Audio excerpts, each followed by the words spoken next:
welcome back to our Crossfire Ministries cooking demonstration. I'm Linda. And I'm Leslie.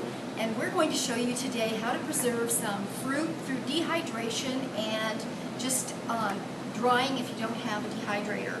If you have fruits or vegetables that are going to go bad and you don't know what to do with them, or you don't have time to make something that you might ordinarily make like banana bread or applesauce, we're going to show you how to dry your fruit and how to make some fruit leathers.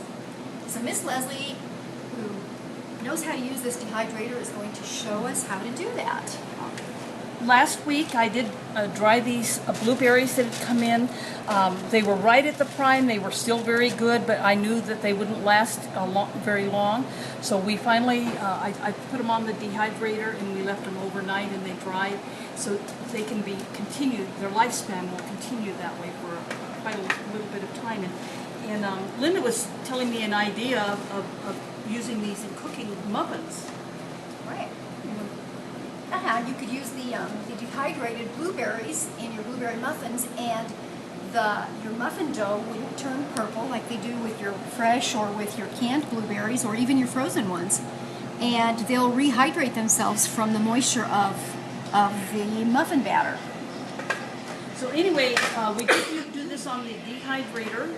It did have a special little plate that you can set on top of the wire racks so that it doesn't fall through. However, if you do not have a food dehydrator, this can be done in the oven.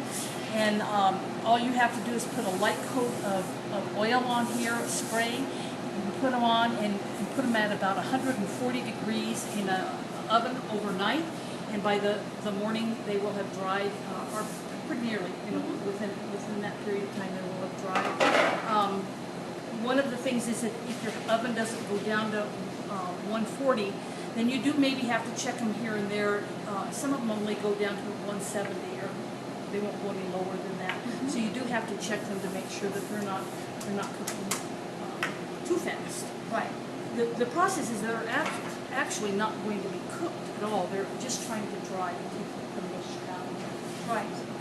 And you mentioned to me that because Colorado has such a dry climate that you don't even have to do that. You can actually just leave them out and let them air dry.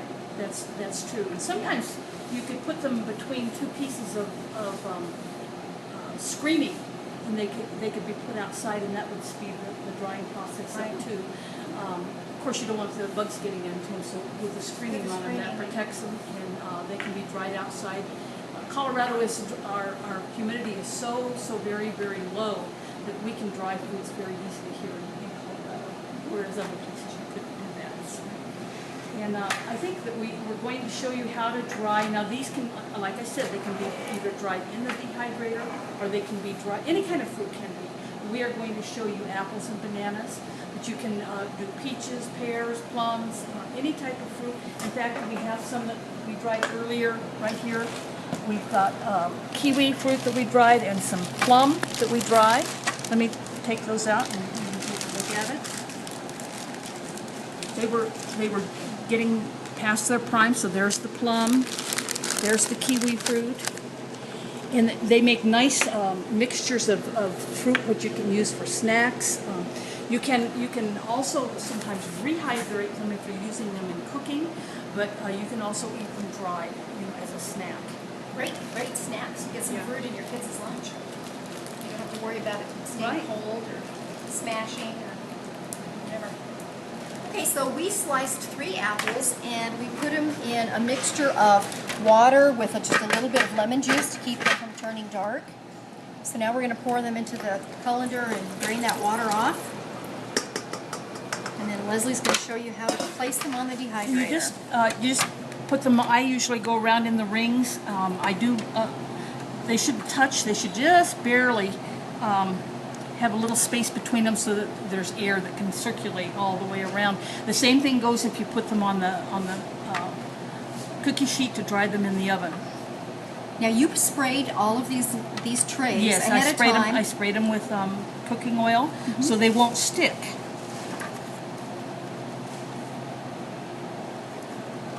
And the apples turn out really pretty when they're cut in rings like this. They're kind of curly. Now, if you have different kinds of fruit, you sometimes have to check them individually to see some fruits dry faster than other fruits. So you just check them, and sometimes you might have to, if you're doing some on the same tray or in the same dehydrator, you might say, oh, okay, this is done, but this one needs to go a little bit longer. The whole process to know how long it goes is just by testing them to see if you don't want them crispy. For the most part, you want them just dry. Just dry. A little bit, So a little bit rubbery almost. So if you've got one that dries a little faster, you can That's why actually and take the tray out. That's right. And then turn it back on. That's right. Okay. So anyway, the same thing goes with the Bananas. bananas. But you are going to need to leave a little space between them. We did the same thing with the water and the lemon juice with the bananas. That way your bananas come out looking real pretty. They don't look brown Black. and dry and Yeah. black.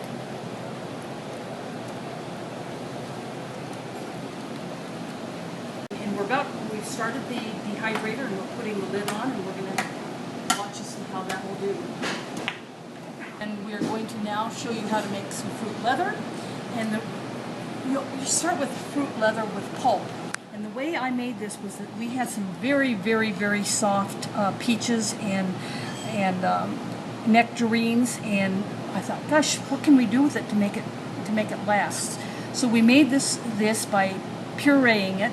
First, we dipped the fruit in hot water so we could take the peels off of it, and it was absolutely so soft that we didn't need to cook it. But if you were starting with fruit that was not soft, you probably would want to cook it for a period of time and take it out, and you can put it in a blender or in a food processor or in a sieve.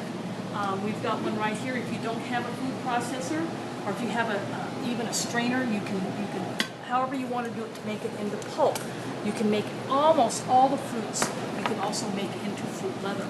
And the kids like that in their lunches. And we did make one already that will show you. We made it with, this happened to be pear. This is the peach. And so we're going to go ahead and dry the peach today. Now we are going to try something a little bit different. I did this in the oven.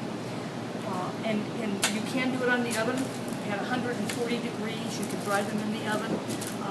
You do need to have some sort of a base so that you can peel it off. And wax paper or parchment paper possibly, you need to use that if you're going to do it in the oven. But to put the fruit leather pulp onto the cookie sheet, and we'll spread that around, and then this will dry actually overnight, probably maybe a little bit longer, just depending on how it works out, how thick it is. Again, if you can make the outer edges a little bit thicker than the inside, that really helps. These, if you do it properly, these can be then rolled up, and the kids can take them for their lunches.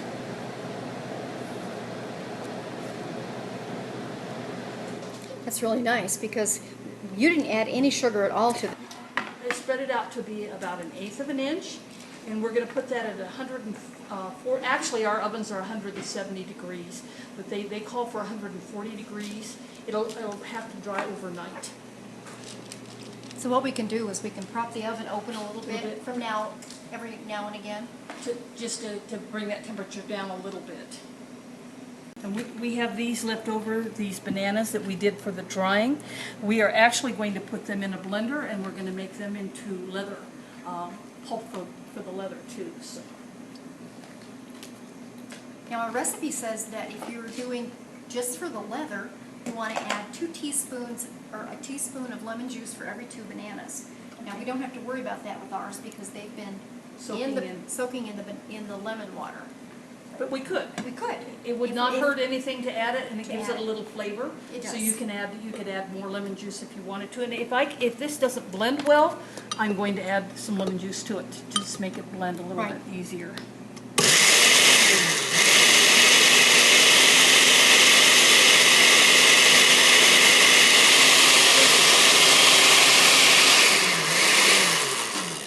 Did just fine. It made a wonderful liquid pulp that we can make into the fruit leather. Perfect consistency.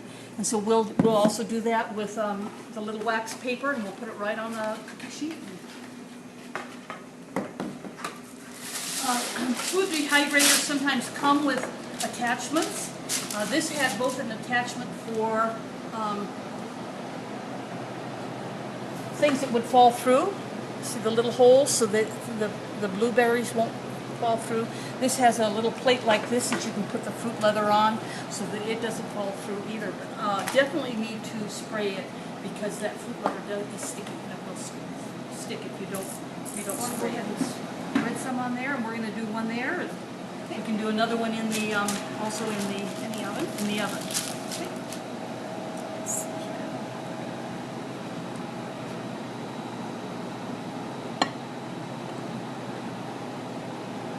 We're ready now. We're ready to put the banana fruit leather in the oven, and we also are ready to put one of them on the food dehydrator. Okay. Well, Linda, here we are. We've dried our fruit. We had it on different times just to make sure that we've dehydrated enough. And this is the result of a mixture of fruit that we dried. We have apples, and we have bananas, and we actually have some plums in here, and we also have blueberries. And so that's the mixture. And you know, a mixture like that would make a really, really nice thing for a gift. And so that's so pretty. Beautiful and very, very tasty, and a long life span on them. I have to say that the fruit leather that we made was a little more difficult because the leather in the oven stuck to things. Even we did have some success with parchment paper, but it still stuck a little bit and we had to kind of peel it off.